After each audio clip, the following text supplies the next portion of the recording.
히브리서 3장엔 집이라는 단어가 7번이나 등장을 해요. 그 모세가 지은 집이 있고 모세는 집에서 종이었다. 그리스도 예수는 그 집의 주인이시다. 하나님의 집이시다. 이렇게 집이라는 단어가 7번이나 등장을 합니다. 그런데 이 집은 이제 엄밀한 의미의 가정이죠. 가정은 대를 이어서 생산이 되는 것을 의미를 하고 가정에서 가장 중요한 것은 자녀입니다. 그래서 하나님께서는 생육하고 번성하고 충만한 가정을 하나님은 원하시고 또 그것이 하나님께서 우리 육신의 삶 속에서 두셨던 하나님께서 우리에게 주시는 선물의 복이듯이 마찬가지로 하나님의 영원한 집안에서 참 자녀가 되게 하신 거죠, 우리를. 그런데 그 과정에서 우리 주 예수 그리스도 그분이 아들 되셔서 그 아들을 소유한 자가 된 거죠, 우리는. 그래서 항상 우리가 알아야 될 거는 우리는 구원을 소유했죠. 그런데 구원을 소유한 것은 아들을 소유함으로 구원을 소유하게 된 것이죠.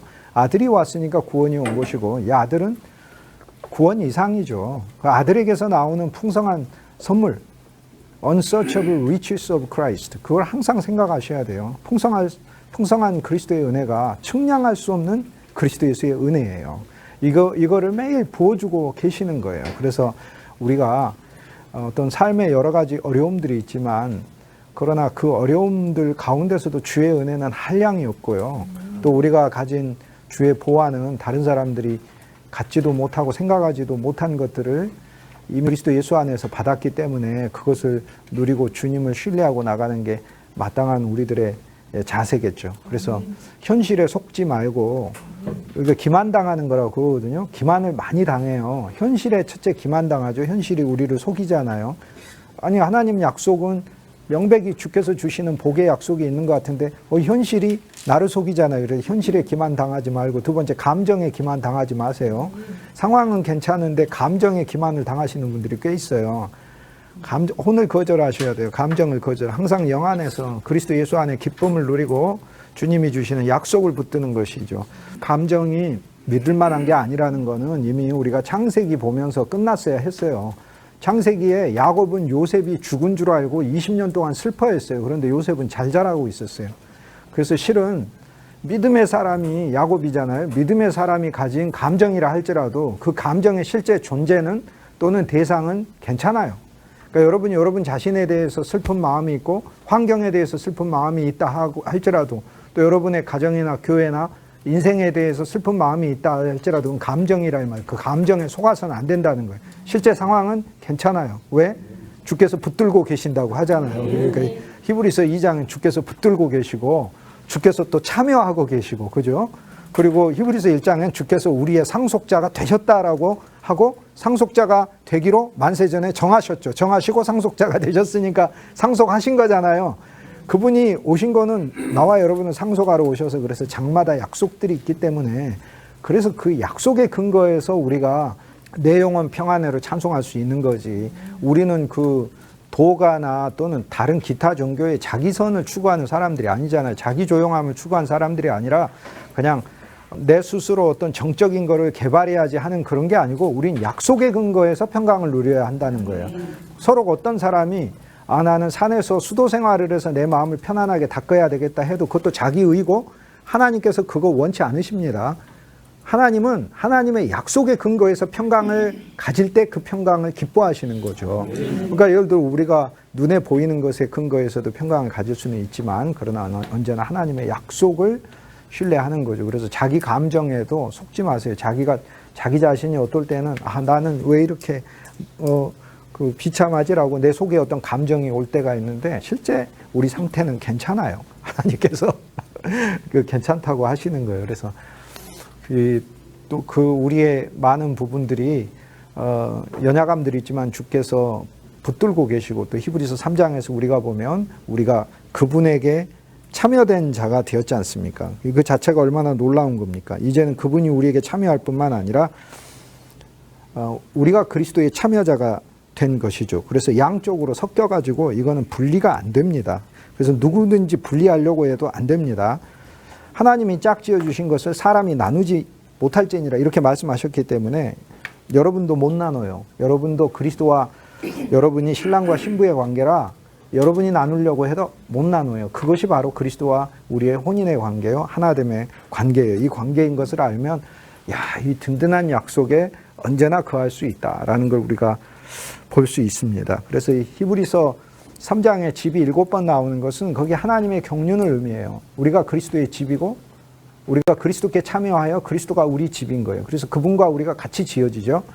한 집으로 지어지는 것이 바로 우리 개인 차원에서는 고린도전서 3장 16절 너희 몸이 하나님의 성전임을 알지 못하느냐. 그러나 우리는 디모데전서 3장 15절에 가면 하나님의 교회가 하나님의 집이라고 그러잖아요. 그래서 우리는 생명의 사람들이 모여서 하나님의 교회, 여러분의 교회를 그리스도가 짓고 있다는 것을 보여주죠. 그래서 우리 개인, 그 다음에 우리 교회, 또 모든 성도들은 그리스도의 몸이니까 여러분 자신과 여러분이 속해 있는 여러분의 가정도 교회예요.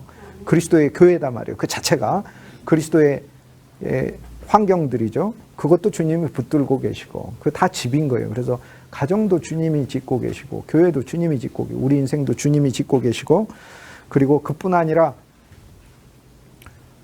모든 교회들이 하나의 보석으로 주님께서 연단시켜서 불같이 연단시켜서 빛나게 하시고 불순물 다 걸러내고 변화시키시죠. 그래서 새 예루살렘이 되게 하시는 거죠. 그래서 히브리서 3장에 나오는 이 집의 총체적 완성은 새 예루살렘이에요. 새 예루살렘. 이 새 예루살렘을 향해 가는 약속이 우리에게 이미 주어졌다라는 것을 이야기를 합니다. 우리는 전에 모세와 그 백성들의 위치에서는 전혀 다른 환경에서 하나님을 믿는다는 것을 우리가 보라고 히브리서 3장이 권하고 있다는 거예요. 그들은 육신의 광야에 있었고 그들이 받은 것은 홍해를 건너는 육신의 출애굽이었고 그들이 얻었던 지도자는 육신의 지도자인 모세였고 모세는 성품이 온유하고 착하고 좋은 사람이지만 제가 지난주에 말씀드렸듯이 모세가 백성을 위해 죽지는 않았잖아요. 그리고 모세가 끝까지 들어가지 않았잖아요. 하나님이 들어가지 못하게 했으니까. 그러니까 모세조차도 한계가 있다 그 얘기잖아요. 그리고 그 모세 안에서 하나님께서 당신의 율법의 한계를 정하셨기 때문에 우리가 구약의 그 말씀들을 통해서 내가 하나님 말씀을 알고 또 내 힘과 노력으로 간다 할지라도 이것이 결코 하나님의 약속을 성취하는 비결이 될 수 없는 거예요. 나의 노력과 나의 어떤 의지가 안 되는 거예요. 하나님의 약속이 예수 그리스도 안에서 언제나 살아있다는 것을 우리에게 보여주죠. 그래서 히브리서 3장을 여러분이 또 말씀을 증거하실 땐 이 집이라는 주제를 포커스를 맞춰서 우리 개인의 인생의 집만이 아니라 여러분의 가정도 그리스도의 집이고 교회도 그리스도의 집이고 이 모든 것들이 새 예루살렘의 돌 하나하나가 돼서 하나님은 지금 우주적으로 예수 그리스도께서 집을 짓고 계신다. 우주적인 예수 그리스도의 집, 새 예루살렘을 지금 짓고 계시기 때문에 우리가 이제 이 계시록이 점점 밝아지는 것입니다. 계시록 21장에 하늘에서 내려오는 이 새 예루살렘이 영원 가운데서는 이미 완성이 됐고 시간 안에서 나와 여러분을 통해 지금 현재 지어지고 있음을 주님이 보여주고 계시는 것이지요. 그래서 이 히브리서 3장을 통하여 우리는 이 하나님의 경제를 발견하면서 그 가운데서 하나님의 경제의 최종 완성인 새 예루살렘 하나님께서 이 놀라운 일을 이루시기를 원하신다는 것을 저희들이 볼 필요 있고 이 일에 우리들도 그리스도의 참여자가 됐으니까 우리들이 얼마나 감사합니까? 그리스도의 참여자가 됐으니 그 일들은 너무나 감사한 것이지요.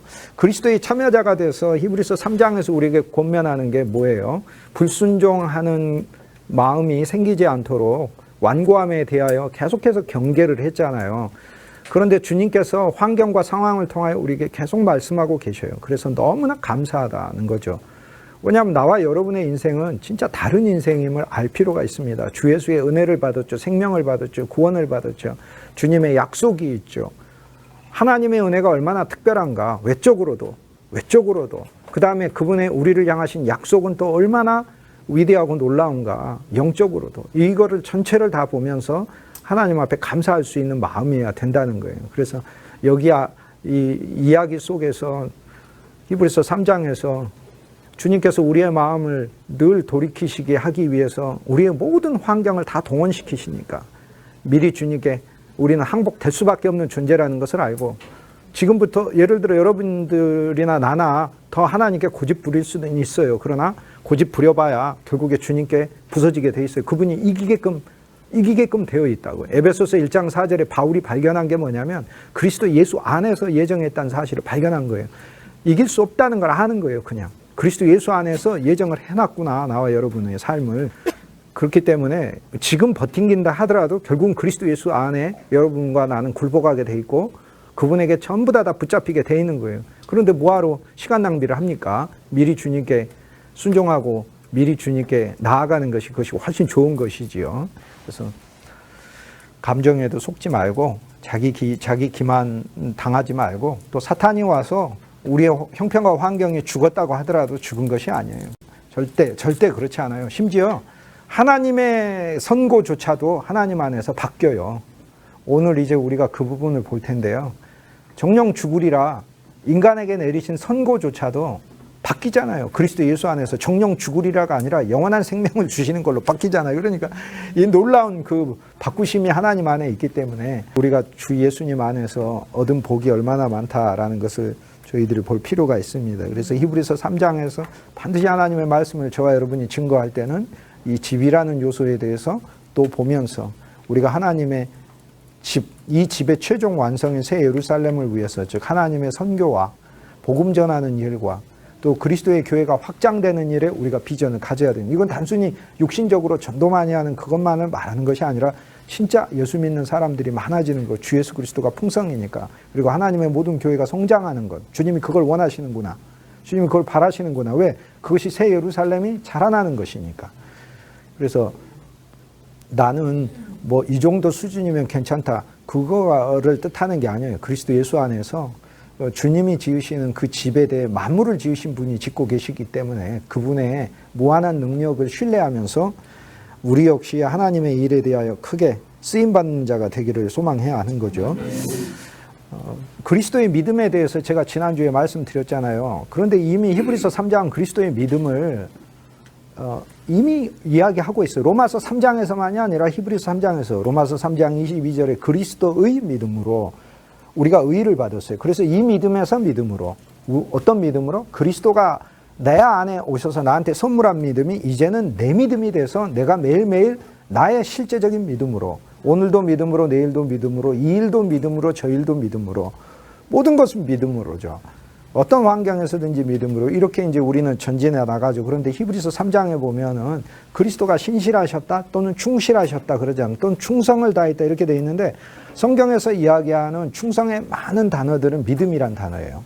신실했다는 단어예요. 그러니까 주님이 신실했다는 건 양방향이에요. 우리를 향해서도 하나님으로서 신실했고, 우리로서, 우리한테 참여한 자가 히브리서 2장이 됐으니까 우리로서도 하나님께 대하여, 당신의 가장 깊은 곳에 있는 하나님 아버지께 대하여 그리스도도 믿음으로써 하나님 앞에 순종했다는 거예요. 그래서 베드로전서 1장 2절에 보면 이상한 말씀이 있어요. 그리스도 예수의 핏뿌림을 얻기 위하여 선택됐다라고 하는 말씀, 우리가 이해는 가요. 그의 핏뿌림이 그리스도 예수의 죽음이고, 죽음을 통한 구원이고, 또 그 피 안에 있는 영원한 생명이고, 약속이고, 새 언약이고, 그러니까 그것을 얻기 위해 선택됐다라는 말씀은 이해가 가는데, 거기 하나가 더 들어가 있어요. 그리스도의 핏뿌림과 순종함을 얻기 위하여 선택됐다. 그리스도의 순종을 얻기 위해 선택됐대요. 그러니까 예수님이 33년 동안 이뤄놓으신 그 순종의 공로를 우리의 공로로 선물 받기 위하여 선택됐다는 것이죠. 적어도 우리가 이제 사람 앞에서는 부끄럽죠. 우리 일들이. 왜냐하면 우리가 인간관계 속에서는 아직도 사랑의 빚을 지고 살기 때문에, 사랑의 빚 외에는 아무 빚도 지지 말라고 했으니까 실은 사랑의 빚은 모두가 져야 하는 빚이에요. 사랑의 빚은 많이 져도 성경이 그거를 뭐라고 하진 않는다 그 얘기잖아요. 그런데 사랑의 빚을 갚지 못하고 또 이 사랑의 빚을 흘려보내지 못한 그것에 대한 미숙함과 부족함이 우리에게 남아있지만, 적어도 하나님을 향해서는 담대함으로 소망을 붙들고 그리스도를 자랑하면서 나가라고 주님이 우리한테 말씀하셨기 때문에, 그래서 우리에게 그리스도의 순종함이 있죠. 그 다음에 그리스도의 믿음이 있죠. 그리스도 그분도 우리가 되셔서 하나님을 향해서 우리라는 집안에서 믿음의 사람으로 충실하셨다는 거예요. 그리스도의 믿음에 대한 부분이 이미 히브리서 3장 2절과 6절에 그분이 하나님의 집안에서 믿음 있는 분이셨다라는 것, 여기에 그리스도의 믿음이 그분의 충실함 속에 들어 있습니다.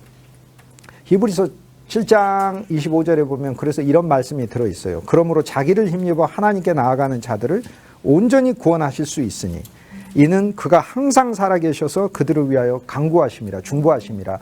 그럼 누가 나를 온전히 끝까지 구원하냐 하면 여기서 온전히는 완벽하게죠. 그 다음 나중에는 끝까지가 있어요. 온전히 끝까지. 누가 하시느냐? 그리스도가 하신다라는 거 히브리서에서 이것을 약속을 해주고 있어요. 그래서 히브리서의 말씀은 오늘 우리들이 말하는 그 믿음이라는 건 내 노력 차원의 믿음만 말하는 게 아니라 진짜 우리를 위해서 모든 신분으로 하나님이시오, 하나님 아들이시오, 말씀이시오, 그분은 대제사장이시오, 그분 선지자시오, 그분 왕이시오, 통치자이시잖아요. 보좌에 앉아 계시잖아요. 만물을 부리는 분이시잖아요. 만물을 지금도 유지하는 유지자이시잖아요. 그분은 더구나 사도이시잖아요. 그분은 노예이셨고 십자가의 제물이셨고 모든 항목이신 분이 오늘 우리를 위하여 중보하고 계실 뿐 아니라 우리를 끌고 가시고 우리 지도자라고 얘기해요. 우리를 대장 되시고 우리를 끌고 가고 계시니 그 얼마나 놀라운 사역을 하고 있습니까? 그러므로 하나님께 나아가는 자들을 온전히 구원, 자기를 힘입어 그리스도를 힘입는 것만이 우리가 할 일이다. 어떤 일이든지 그리스도를 힘입는 것이죠. 5달란트에서 근데 왜 5이냐? 은혜의 경륜이잖아요. 5은 은혜의 경륜을 말하는 것 아닙니까?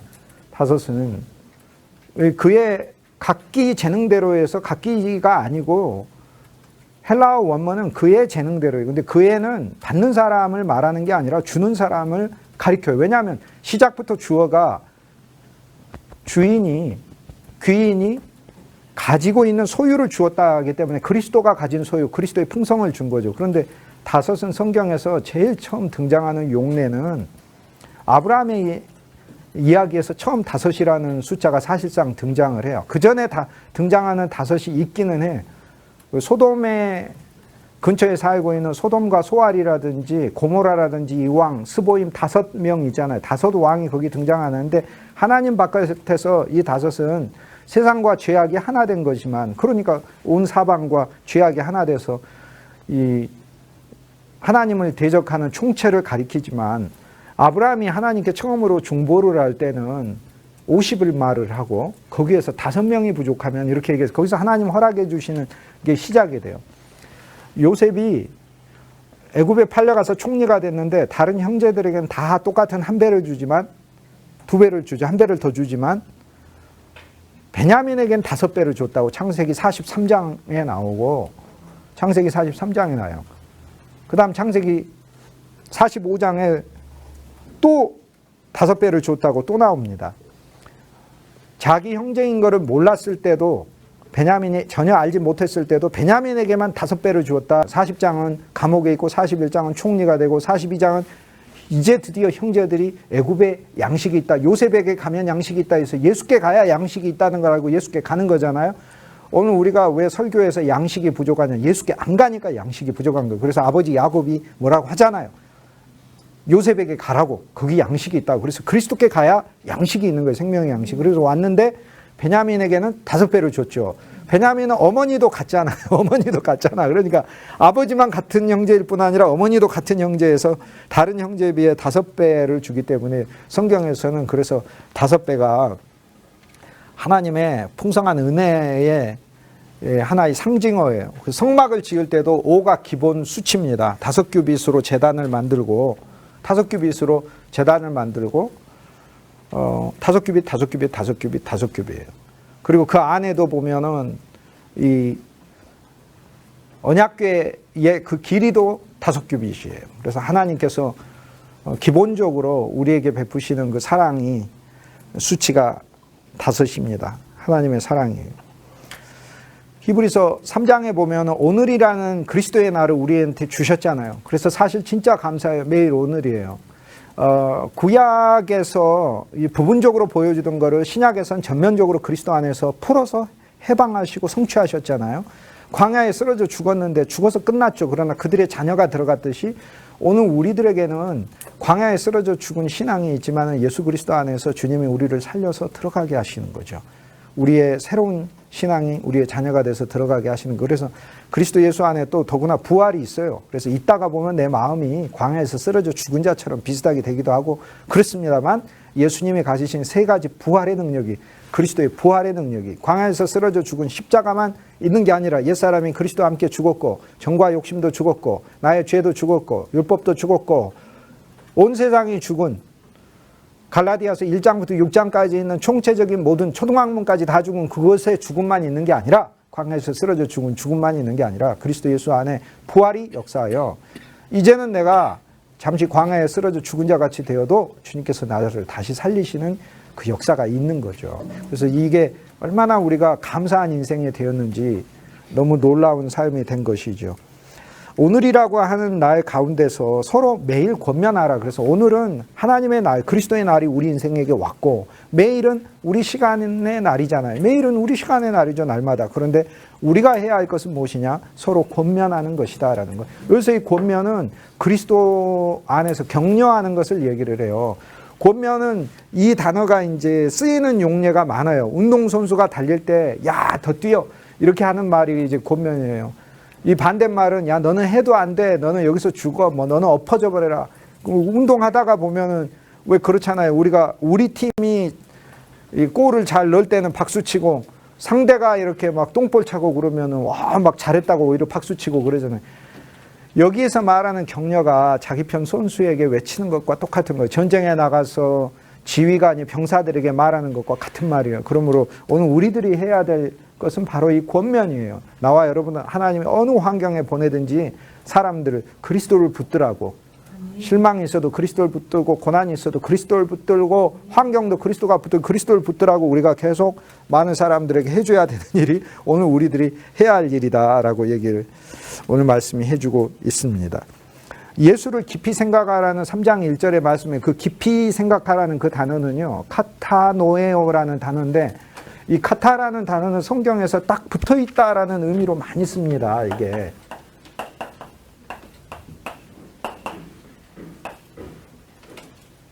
노에오는 이제 생각을 의미를 합니다. 생각하는 거. 근데 이 카타는, 카탈로그라는 단어 들어보죠. 카탈로그 있냐? 물건 살 때 우리가 그렇게 카탈로그 있으면 보여줘. 근데 카탈로그라는 게 이제 여러 가지 상품에 목차가 적혀져 있는 거를 옛날에는 이렇게 철해 놨지 않습니까? 그래서 철해진 책을 카탈로그라고 그러잖아요. 그 카탈로그의 그 카타라는 단어가 헬라어에서 나온 단어에 카타, 붙었다는 거예요. 붙었어. 근데 내 생각에 뭐에 붙었다는 거, 그리스도에 붙어라라고 하는 걸 얘기를 하는 거예요. 고난이 있어도 그리스도에게 붙어라. 어려움이 있어도 생각이 그리스도에게 깊이 생각하라라고 하는 거예요. 예수를 깊이 생각하라. 근데 그냥 예수님을 깊이 생각하라는 게 아니고 예수님을 모세로서 깊이 생각하라는 게 아니라 어떤 예수님? 사도이신 예수님. 끌고 가시고 전파하시고.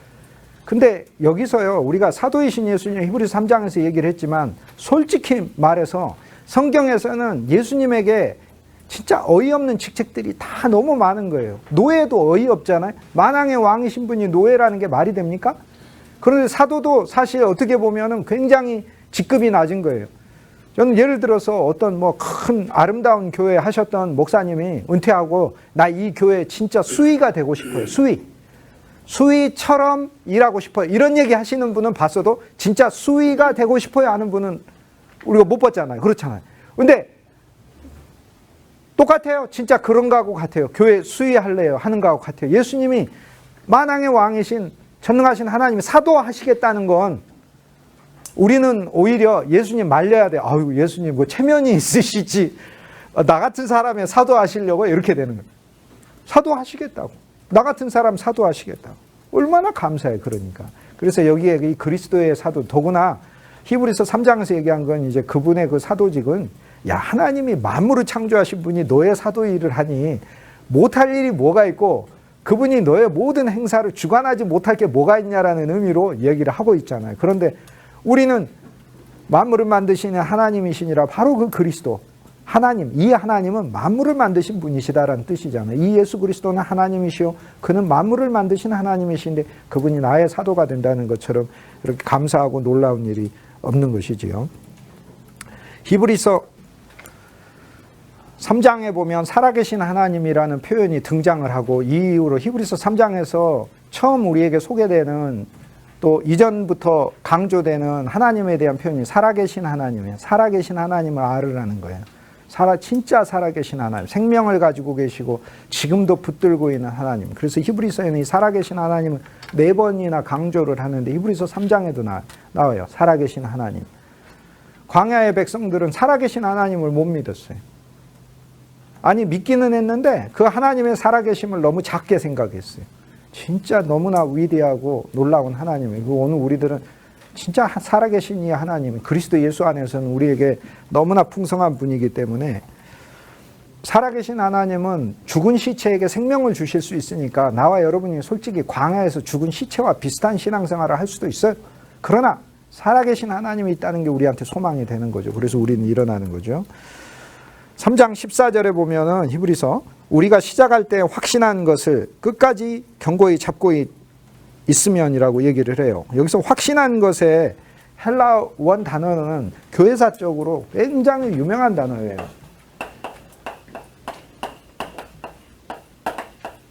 이게 휘포스타시스란 단어인데 휘포라는 말은 헬라어에서 언더라는 뜻입니다. 아래라는 말이에요.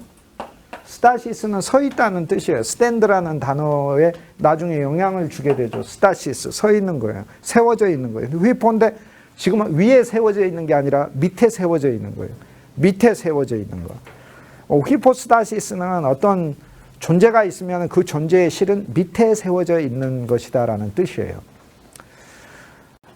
연극 배우가 이렇게 뭔가를 뒤집어 쓰고 가면을 뒤집어 쓰고 이제 어떤 그 역할을 하게 되죠.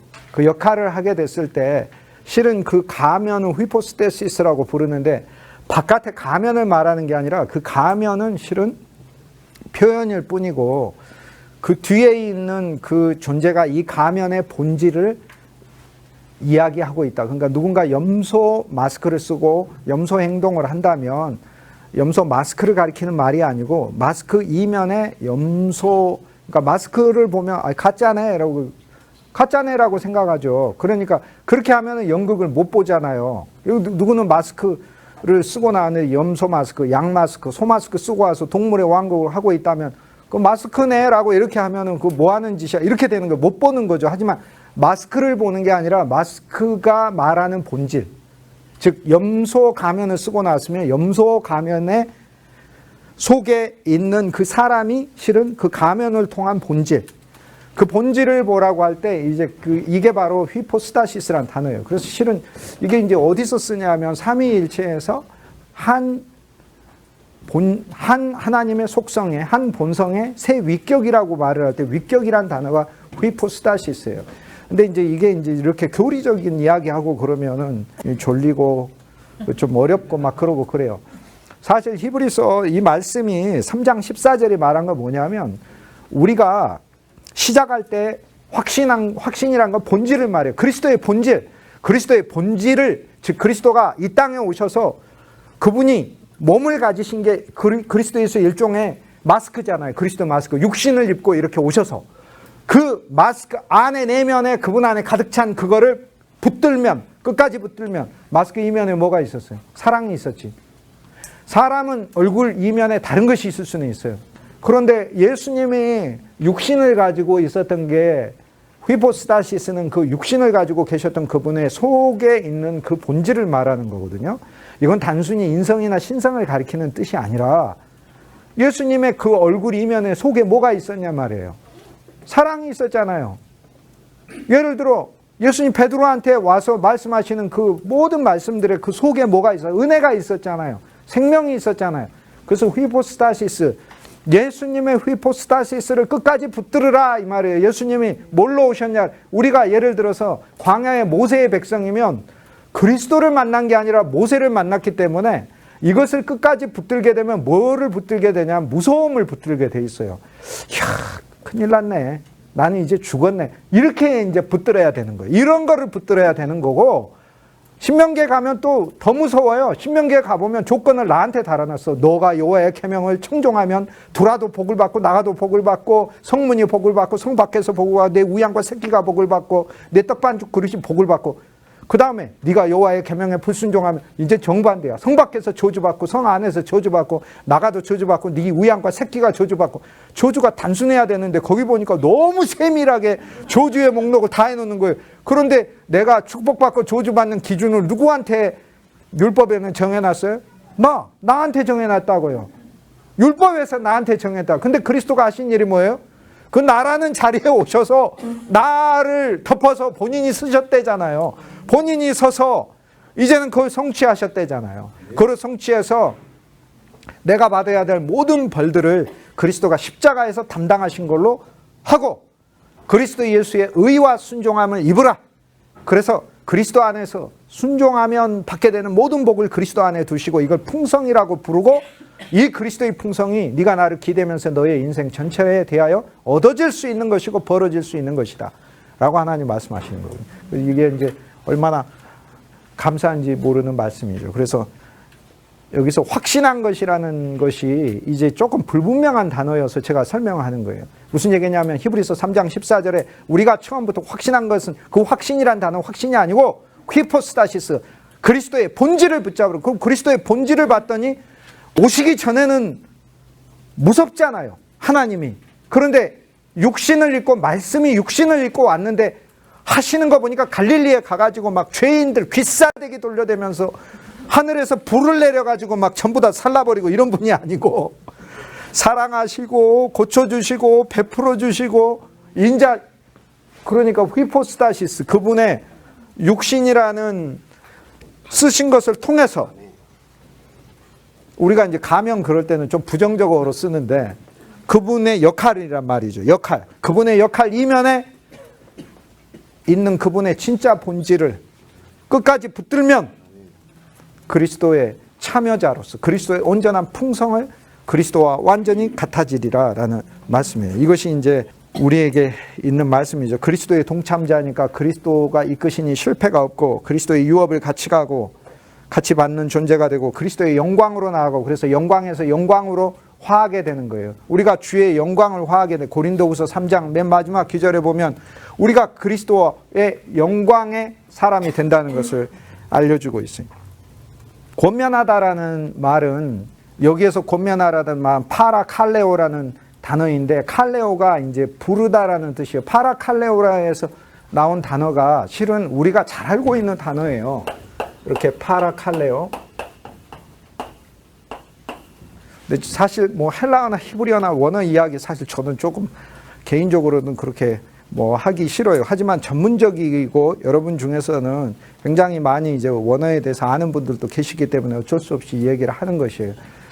근데 실은 저 이제 파라는 함께고 칼레오는 부르다, 소환하다, 옆에서 옹호해 주다, 중보하다 이런 뜻이죠. 그래서 저기서 나온 단어가 파라클레토스, 파라클레트. 영어로는 파라클레트, 헬라어로는 파라클레토스, 보혜사라는 단어예요. 보혜사. 요한복음에 나오는 보혜사가 왔을 때를 바로 파라클레토스, 파라클레토스는 파라클레오.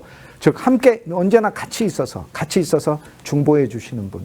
그게 이제 그 문자적 의미예요. 우리의 변호사가 되시고 나와 같이 같은 편에서 말해 주시는 분이에요. 여기서 이 권면이라는 건 그러니까 율법으로 나는 잘 살고 나는 잘하고 있고 나는 올바른 길을 가는데 너는 왜 이렇게 이거 권면이 아니에요.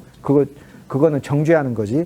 그 사람의 짐을 함께 져주면서 같이 아파하면서 또 그 사람의 연약함을 내 연약함으로 받아들여서, 그래서 그리스도 예수 안에서 우리가 함께 그분을 의뢰하자라고 하는 게 이걸 권면이라고 부른다. 이거 권면을 하는 역할을 잘하라고 교회에서 세우는 직책이 권사예요. 권사라고. 그런데 권사님이 됐으면 그러면 교회에서 권면을 해야지. 권면을 하지는 않고 만나는 사람 상처 주는 말만 하고 다니고 그러면은 권사이긴 권사인데 주의 권사가 아니라 사탄의 권사가 돼가지고 불순종의 권사가 돼가지고 하고 하는 것이죠. 그래서 그리스도 예수 안에서 함께 권면한 것이다. 이제 히브리서 4장으로 히브리서 3장에 보충해야 될 점들은 제가 이제 보충을 했고 히브리서 4장 보도록 하겠습니다. 히브리서 3장을 통해 저는 구원받았는데 저는 히브리서 4장을 통하여 그리스도 안에서 참 쉼을 얻었고 안식을 얻었고 평강을 얻었고 그다음 비결을 알았어요. 비결. 왜 내게 능력이 없는가? 왜 내게 역사가 없는가? 그걸 히브리서 4장에 알려줬어요. 그리고 제가 사실 다른 분들과 권면할 때 굉장히 많이 인용하는 성경 구절 중에 하나가 히브리서 4장에 있어요. 4장 2절이에요. 먼저 들은 그들이 복음을 들었으나 그들에게 역사함이 없는 것은 들은 것과 믿음을 결합시키지 않았기. 여기서 결합은 섞다라는 거예요. 섞지 않았기 때문이다라는 거예요. 그런데 이제 이 일을 우리가 어떻게 하냐면 여러분 요리하시잖아요. 요리할 때 맨 나중에 첨가하듯이 믿음을 그렇게 하는 것을 말하는 게 아니에요. 이 단어는 할 때마다 섞는 거를 얘기를 하는 거예요. 이렇게 할 때 1절 읽고 믿음, 2절 읽고 믿음, 3절 읽고 믿음, 4절 읽고 믿음. 단어 그 귀절 안에서 단어 하나하나마다 믿음을 적용하는 것을 말을 해요. 그런데 이 믿음을 적용하는 방법을 가르쳐 주는 게 또 히브리서 4장이에요. 전 사실 그래서 히브리서 4장에서 내게 왜 능력이 없지? 내게 왜 역사가 없지? 하나님 약속은 있는데 왜 없지? 거기에 대한 비결을 히브리서 4장에서 알았고, 그럼 믿음은 어떻게 갔습니까? 믿음은 그리스도가 이미 믿음으로 와 계시고, 두 번째 여기라. 그럼 내 차원에서 나 뭐합니까? 여기라. 그러니까 여기라를 제가 답으로 주고, 여기라를 답으로 주고, 그 다음에 히브리서 3장에서 주는 그리스도 예수 안에서 이제 쉬라, 안식의 문제인데, 오늘 이 히브리서 4장에서는 듣도 보도 못한 얘기들을 이제 앞으로 이번 시간에 제가 할 겁니다. 그래서 왜냐하면 나는 이 얘기도 내가 지금까지 해본 적이 없는 얘기이기 때문에 그래요. 그래서 여러분하고 저하고 히브리서 4장에 듣도 보도 못한 얘기를 오늘 한번 보자고요. 히브리서 4장 말씀을 보면 오늘 우리가 어떻게 실으냐, 히브리서 4장이 샘플로 우리한테 진짜 성경 전체를 보는 법을 보여주고 있어요. 대제사장이 우림과 둠밈을 가지고 이제 골라내잖아요. 누가 그 전리품을 숨겼지? 여호수아 6장에 여리고를 이기고 7장에 보면은 전리품을 숨긴 사람을 골라내는데, 대제사장이 우림과 둠밈을 통해서 가문의 이름을 유다 가문에서 세라, 갈미, 아간 이런 식으로 이제 골라낸단 말이에요. 제일 먼저 12지파 유다가 나왔네. 그럼 유다 각 집안의 대표자들 모여 이름 적어내 해서 우림과 둠밈을 이렇게 되면 그 중에 하나가 빛이 나겠죠. 아니면 제사장의 마음에 강력한 하나님이 주시는 뭐가 있겠죠. 그러면은 삽디가 나오고, 그 다음에 또 뭐요? 그 다음 갈미가 나오고, 그 다음 그 가족 이름 전체를 다 가지고 우림과 둠밈을 이렇게 되면 빛나는 유리 같은 돌이겠죠. 그럼 이제 아간이라는 이름이 번쩍이겠죠. 그럼 아간이 훔쳤네 이렇게 되는 거죠. 그래서 이제 사실 우림과 둠밈을 가지고 무엇을 결정해라, 판단해라, 대제사장이 중요한 일을 결정할 때 우림과 둠밈을 가지고 결정하는데, 신약은 전면적으로 확대되기 때문에 모든 성경 말씀들은 그냥 있는 게 아니고 우림과 둠밈을 가지고 봐야 돼요. 근데 우림은 뭐냐면 빛이라는 말이잖아요. 둠밈은 온전이라는 말이고, 그러면 온 우주의 빛은 누구죠? 빛은 예수 그리스도죠. 고린도후서 4장 6절에 태초에 빛이 있으리라, 첫째 날 어두운 가운데 빛이 있으리라 하신 그 말씀이 있었는데, 이 말씀은 어떻게 성취됐다고 했어요? 예수 그리스도의 얼굴에 있는 하나님의 영광을 아는 빛을, 그리스도의 얼굴에 막 빛이 나는데 이 빛이 우리 마음에 이렇게 왔다는 거죠. 이게 첫째 날 아닙니까?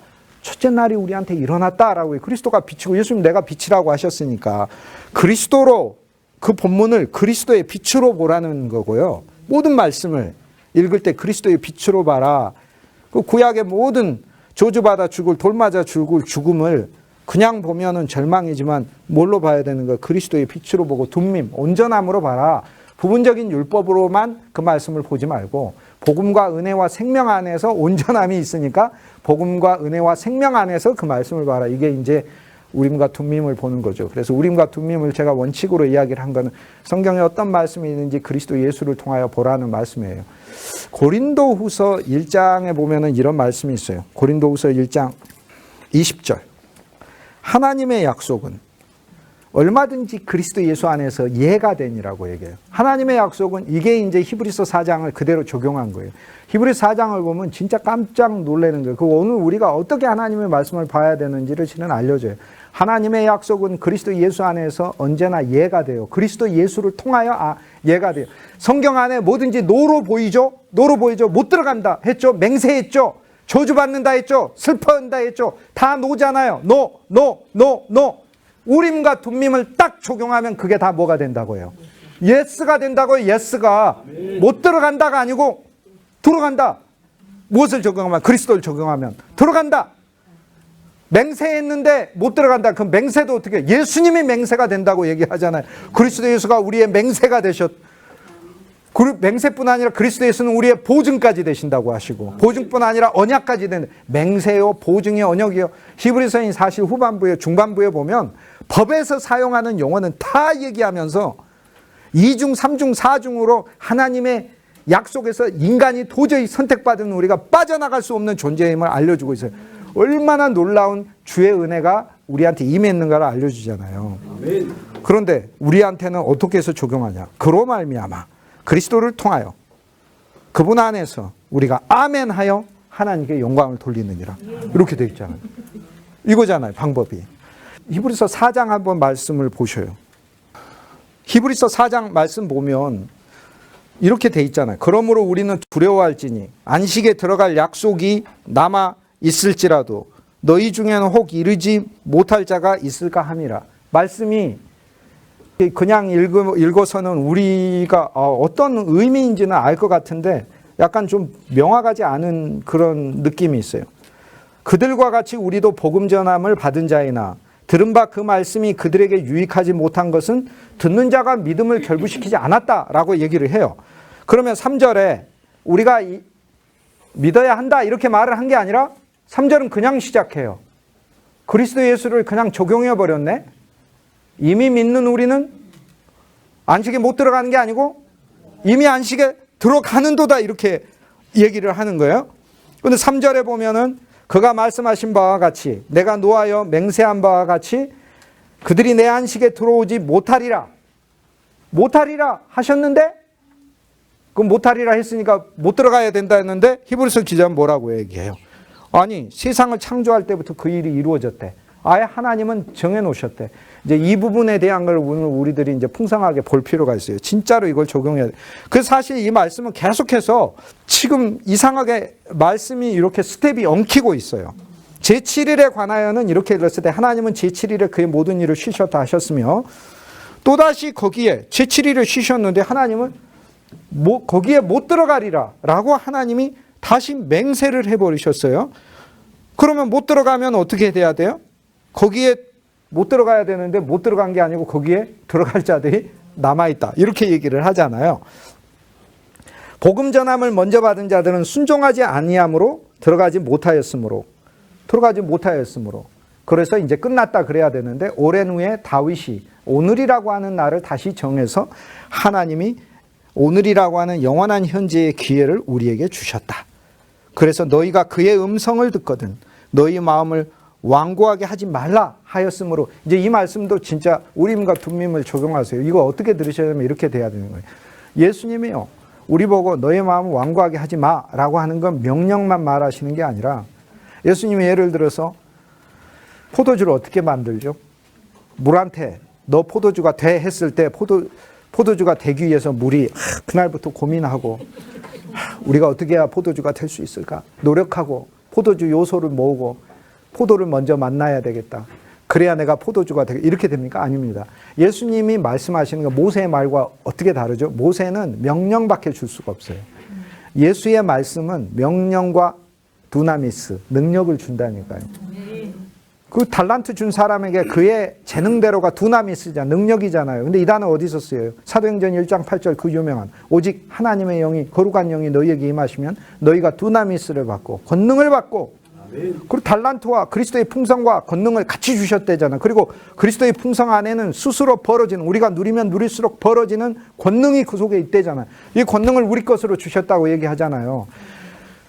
그래서 너의 마음을 완고하게 하지 말라가 율법의 언어로서는 어떻게 되는 거예요? 우리한테 하는 명령인데 그리스도의 우림과 둠밈을 적용하면 예수님이 너는 마음을 완고하게 하지 말라라고 하는 이 말씀을 통해 아니 일어나라 그러면 일어난 거죠. 일어나라 그러면은 그 사람이 일어나기 위해서 온갖 힘과 노력을 기울여서 무릎이 펴지지도 않는데 나보고 이게 아니잖아요. 일어나라고 하시는 말씀 순간 그분의 두나미스가 들어간 거잖아요.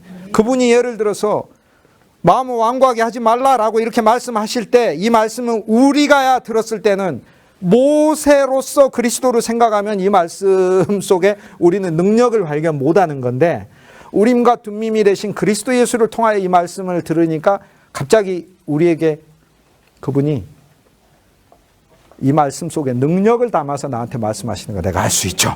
야, 내 마음을 부수는 능력을 담아서 너는 심령이 완고하게 되지 않을 거야 라고 말씀하시고 네 완고한 심령을 내가 고칠 거야 라고 말씀하시고, 너의 모든 환경으로 내가 데리고 다니면서 바람과 파도와 풍랑이 일더라도 믿음 없는 너를 반드시 바람과 파도와 풍랑을 잠잠케 해서라도 내가 네 속에 믿음을 심을 거야 라고 주님이 약속하시는 약속과 능력이 들어있다고요. 그 말씀 속에. 이것이 바로 모세의 이야기와 그리스도의 이야기의 차이다라고 하는 거예요. 그래서 그 다음 말씀 보면은 이게 또 이렇게 돼 있잖아요.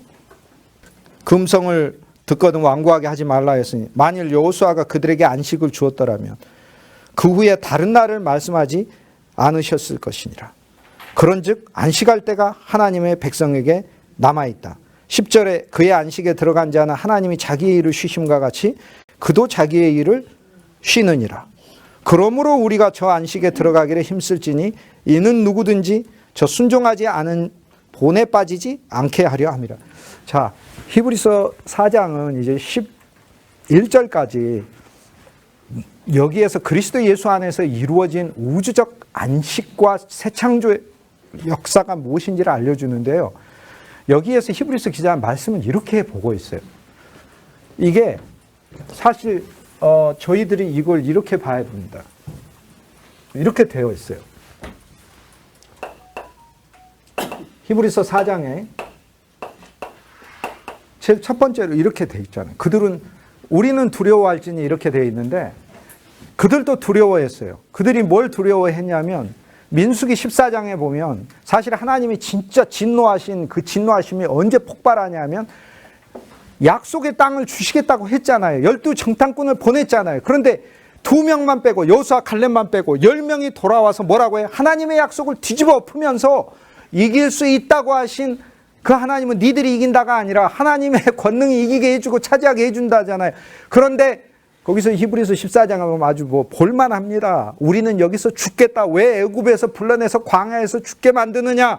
왜 저들의 칼에 죽게 만드느냐? 이렇게 여호수아와 갈렙이 아니다. 우리가 여호와의 약속을 의지하여 들어가서 차지할 수 있다. 이렇게 아무리 얘기해도 그걸 거부하고 불신할 뿐만 아니라 불순종하고 듣지를 않고, 그리고 거기서 아주 보면은 볼만합니다. 여기서 우리가 죽는구나 이렇게 얘기를 하고, 우리 중에서 애굽으로 돌아갈 지도자를 세우자라고 얘기하는데 사실 그 단어 지도자라는 단어를 정확하게 히브리서 2장 10절에 제가 그렇게 히브리서 2장 할 때 이야기를 했던 구원의 창시자라는 단어가 그 구원의 지도자예요.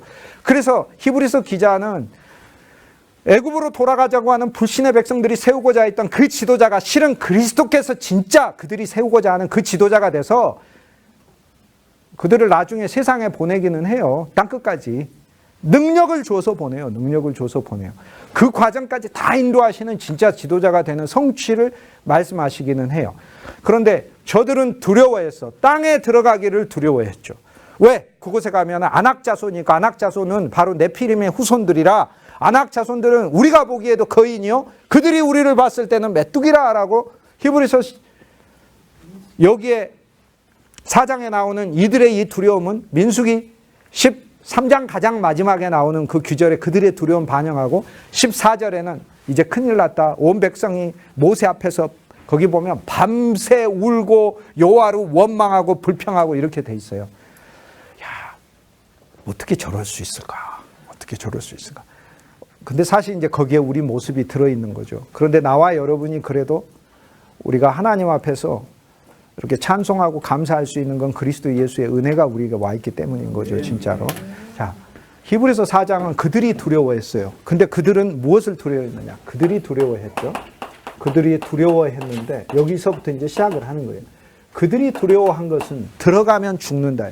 근데 히브리서 4장 1절은 처음 시작하면서 이것을 보면서 어떻게 읽냐면 우리는 두려워할진인데 우리도 두려워해야 돼.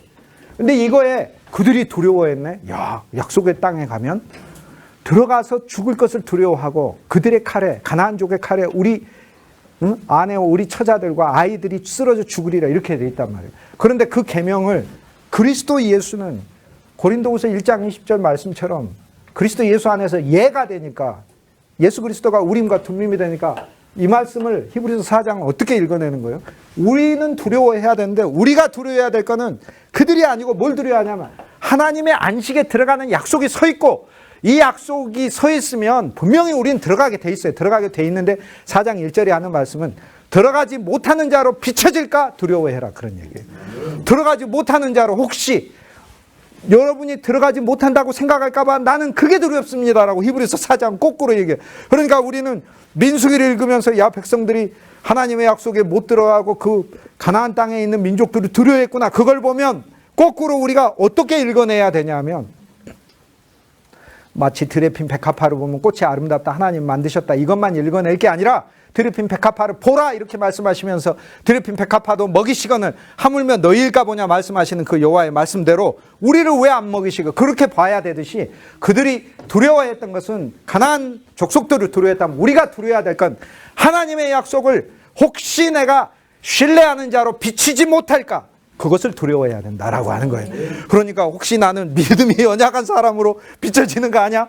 혹시 나는 하나님의 약속이 내 인생에 분명히 서 있는데 나는 혹시 패배하는 자로 이렇게 여겨지는 것처럼 비춰지는 거 아니야? 이것을 두려워하라는 거예요. 너희 중에 분명히 들어갈 자가 있는데 못 들어간다고 생각할까 봐 우리는 그게 두렵다라고 이걸 반대로 읽어내고 있어요. 이거를 반대로 읽어내고. 그뿐이 아니에요.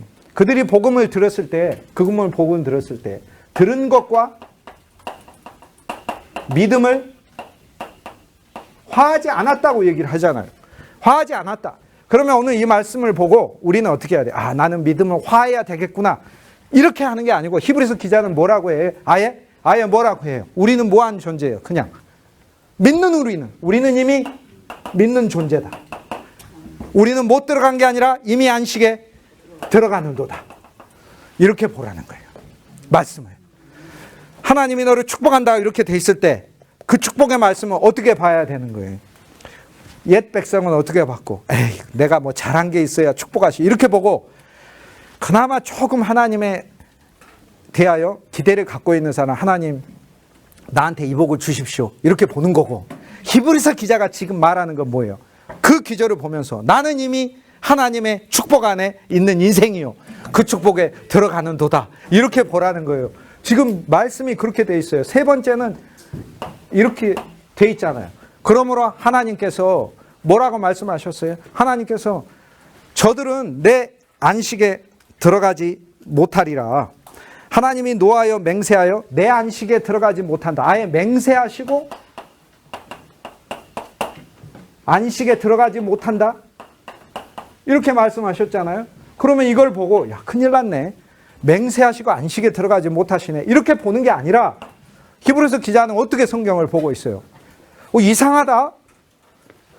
세상을 창조할 때 안식일이 있었지 않느냐? 그러면 하나님이 이것은 우주적인 플랜, 모든 믿는 자들에게 베푸시는, 그리스도 예수 안에서 베푸시는 은혜인데 거기에 안식일이 있는데 이들은 못 들어갔네? 그럼 그리스도 예수 안에서 이것은 예가 되니까 이게 뭐가 되는 거예요? 하나님이 맹세하셔서 안식에 못 들어간 건 모세 아래서 율법이기 때문에, 모세 아래서 율법을 훨씬 주기 이전에 하나님은 이미 세상을 창조할 때 그 안식을 정해 놓으셨다를 보라는 거예요. 그러니까 자, 그렇다면 우리는 뭘 봐야 되는가? 내 인생이 율법 아래서 하나님의 말씀과 뜻대로 살지 못하며 내 삶에 안식이 없어서, 하나님이 주신 참된 평강과 승리가 없어서 여기에서만 멈추지 말고 창세전에 세상은 나라는 존재를 창조할 때 하나님이 나의 인생에 두시기로 약속한 율법보다 훨씬 더 이전에 세워졌던 하나님의 안식이 있음을 보라고 얘기를 하잖아요. 그렇게 읽어내라고요. 그러니까 히브리서 4장에서 주고 있는 말씀이 4장 3절에 세상을 창조할 때 그 일이 이루어졌느니라, 이렇게 얘기하잖아요. 오늘 우리는 우림과 둠밈을 적용해보고 그리스도 예수 안에서 예로 말씀을 보라고요. 못 들어간다, 안 된다, 하나님의 맹세해도 그 맹세도 그리스도 예수 안에서는 어떻게 되는 거예요? 부서지고 바뀌어지고, 심지어 율법인데 율법 이전의 것을 불러오면 돼. 하나님이 장세전에 안식을 두셨다. 근데 이제 사실 이 기절이 성경에서 제일 깊은 기절인데요. 이 기절은 제가 잠시 후에 안식 부분에서 따로 설명할게요. 한 가지 힌트를 드린다면, 세상을 창조할 때 그 일이 이루어졌느니라, 이 일은 예수 그리스도 안에서 새 창조를 우리에게 주시면서 첫째 날에서 일곱째 날까지 다 선물하신 그 그리스도의 풍성이 그리스도 안에 들어서 실은 오늘 우리에게 하나님이 약속으로 안식까지 넣은 1일부터 7일까지의 모든 새 창조의 복을 우리를 위해 주어서 이미 예수 안에서 이것이 약속되어 있다는 것을 보라는 이야기예요. 그거 약속되어 있는데 그럼 하나님이 나를 셋째 날이나 넷째 날에서 멈추시게 하시겠어요? 반드시 일곱째 날에 들어가게 하신 거지. 그러니까 창세 때 예창조만이 아니라 실은 이건 예수 그리스도 안에서 그분이 나를 구원하셨다는 의미는 나를 위한 새로운 세상을 창조하셨다는 얘기인데, 나를 위한 새로운 세상에 그분의 7일이 왜 포함이 안 돼 있어? 당연히 포함이 돼 있지. 예창조도 포함이 되는데. 그러자 주님이 네 번째 또 얘기를 하시잖아요. 여기에서는 시편 95편에서, 이것은 민수기 14장에서 주님이 말씀하신 것, 내가 맹세하여 저들은 결단코 내 안식에 못 들어가리라, 이렇게 말씀이 있으면 히브리서 기자는 그리스도 예수 안에서 하나님은 세상을 창조할 때 안식을 두셨어. 그러므로 이 하나님이 세상을 창조할 때 두셨던 이 안식이 그리스도 예수 안에서 반드시 나한테 약속된 것이 있다라고 그렇게 적고 있다고요. 오늘 우리한테. 오늘 우리가 왜 히브리서 4장을 읽을 때 이게 약간 스텝이 엇갈리는 말씀으로 읽혀지냐면, 이 중간에 고린도후서 1장 20절 말씀이 작용하고 있기 때문에 그래요. 하나님의 약속이 언제나 율법 안에서 녹아되는 거예요. 왜? 우리의 연약함과 우리의 죄악과 율법의 지극히 높음으로 양자다 책임이 있어요. 왜? 하나님은 내가 이루지도 못할 걸 나한테 주시고, 나한테 책임은 뭐예요? 하나님의 그 뜻에 전혀 미치지 못하는 연약함, 부족함, 죄성인 것이지. 그런데 율법 안에서는 그러니까 언제나 녹아되지만 그리스도 예수 안에서는 언제나 예가 되기 때문에, 예가 되니까 여기서 창세전에 들어가겠네? 그러면 내 하나님이 시편 95편에 다윗의 95편 11절에 다윗의 시를 인용을 하면서 다윗의 언어로 하나님께서 다시 한번 저들은 내 안식에 들어가지 못하리라고 저들이라고 말씀하시면서 오늘 우리들의 옛사람, 오늘 우리들의 종교 안에 있는 존재, 오늘 우리들의 율법 안에 있는 그 존재가 이게 내 노력이 아니고 그리스도 예수의 십자가에서 단 한 번에 끝났다라는 것을 말씀하시고, 시편 91편 또 어느 글에서 맹세하여 또 말씀하시되 저들이 내 안식에 들어가지 못하리라. 그 맹세하신 그 말씀을 보고 히브리서 기자는 뭐라고 읽어요? 와, 큰일 났다. 맹세하셔서 못 들어가네. 그렇게 읽어내는 게 아니라 그러면 안식에 들어갈 수 있겠네로 읽고 있잖아요. 거기 보세요. 그렇죠. 어느 날을 정하여 안식에 들어가지 못하리라 하였는데 그 말씀을 거꾸로 어떻게 읽고 있어요? 그러면 예수 그리스도 안에서 당연히 안식에 들어가겠네로 읽고 있다는 거예요. 이 전체가 다 그렇게 읽고 있어요. 다섯 번째는 먼저 들은 자들은 불순종으로 못 들어갔는데, 불순종. 여기서 불신과 불순종은 다릅니다. 불신은 처음부터 하나님을 안 믿는 거고, 불순종은 뭐냐면 이들을 설득하고 이들을 권면하고 돌이키려고 하는 노력조차에도 귀를 안 기울인 것을 불순종이라고 불러요. 불신하고 불순종은 그래서 다릅니다. 불신은 해결했어요. 이제 불순종도 주님이 우리를 해결하고 계시는 거예요. 우리는 아예 안 믿진 않아요. 믿어요, 진짜 하나님은. 그런데 오늘 우리들은 불순종하는 그 귀에서 주님이 순종하는 귀로 바꿔주셔서 우리가 그리스도 예수를 들을 수 있는 거예요. 이스라엘 백성들은 불신은 처음부터 하나님을 애굽의 신보다 적게 여겼고 가나안 이방 족속들이 섬기는 신보다 약하게 생각. 그러니까 처음부터 불신이 있고, 불순종은 뭐냐면 모세가 권면하고 여호수아 갈렙이 직접 보고 왔잖아요. 그리고 여호수아 갈렙이 뭐라고 했어요? 우리가 차지할 수 있다. 믿음으로 들어가자라고 이야기하는데 따르지 않는 거죠. 듣지 않는 거죠. 이것이 불순종이에요. 그래서 저들은 불순종으로 들어가지 못했다. 4장 6절에 그렇게 돼 있는데, 이 말씀을 보면서 히브리서 기자는 뭐라고 해요? 그래서 하나님은 오늘이라고 하는 날을 정해서 새로운 기회를 주셨다. 그리스도 예수 안에서 오늘이 되었다. 우리는 이제 못 들어가는 저들이 아니라 오늘이라고 하는 하나님이 선물하시는 새로운 날이 있다 라고 이렇게 얘기를 하고, 여섯 번째, 여호수아가 그들에게 안식을 주지 못하였다 라고 얘기를 하니까 바로 4장 9절에 안식을 주지 못하였네? 이러면 큰일 났다. 그들도 못 받았는데 우리는 이렇게 돼 있는 게 아니라 4장 9절에 바로 뭐예요? 그런즉 우리는 안식할 때가 있다. 거꾸로 바꿔 읽으라고요. 믿음 안에서. 히브리서 기자 그리스도 예수 안에서 모든 것이 예가 되는 것을 보여주고 있잖아요. 7절에 하나님이 쉬셨다 그러면 하나님은 천지를 창조하시고 당연히 온전한 일을 하셨으니까 그분이 쉬셨다는 얘기는 그분의 일을 마쳤다는 얘기구나. 이렇게만 읽어서는 안 되고 그리스도 예수 안에서 하나님이 쉬셨다면 10절에 보세요. 하나님이 자기 일을 쉬심과 같이 우리도 자기 일을 쉰다. 그리스도 예수 안에서 내 불신의 일을 쉬고 불순종의 일을 쉬고 염려의 일을 쉬고 근심의 일을 쉬고 하나님의 위대한 경륜에 자기 노력과 자기 축으로만 자기 의로만 나가려고 하는 그 모든 것들을 쉬고 그분 안에서 평강을 찾고 그분의 능력을 기대고 그리스도의 풍성을 누리는 그 일 안에 하나님만의 안식이 아니라 하나님은 당연히 쉬셔야지. 하나님은 완전히 창조하셨으니까 그 하나님의 일로만 보는 게 아니라 그리스도 예수 안에서 이것은 나를 위한 약속으로 본다 이 말이에요. 그러니까 하나님이 자기 안식을 누리셨다면 나도 하나님의 안식을 나도 같이 참여하고 누리는 거다라고 말씀을 보는 거죠. 4장 11절에 보면 그들이 불순종의 본이 되었다. 순종하지 아니하는 본이 되었다고 얘기를 하잖아요. 순종하지 아니하는 아예 본보기가 돼버렸대. 하나님이 딱 정하시는 본보기가 되었다면 우리는 어떻게 이 말씀을 봐야 되는가? 우리는 그런 본보기 자체가 아니고 하나님이 우리를 어떤 존재로 만들었어요.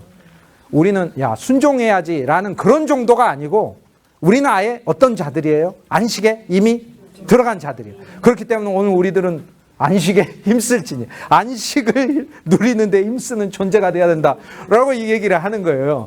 그래서 사실 이 히브리서 4장 말씀은 그리스도 예수 안에서 그리스도라는 우림과 둠밈을 적용했을 때만 우리에게 알려지는 말씀이고 계속해서 히브리서 기자는 구약 전체를 전부 다 하나님의 모든 율법 아래서의 약속을 예수 그리스도 안에서 예로 바꾸는 언어를 우리한테 알려주고 있어요.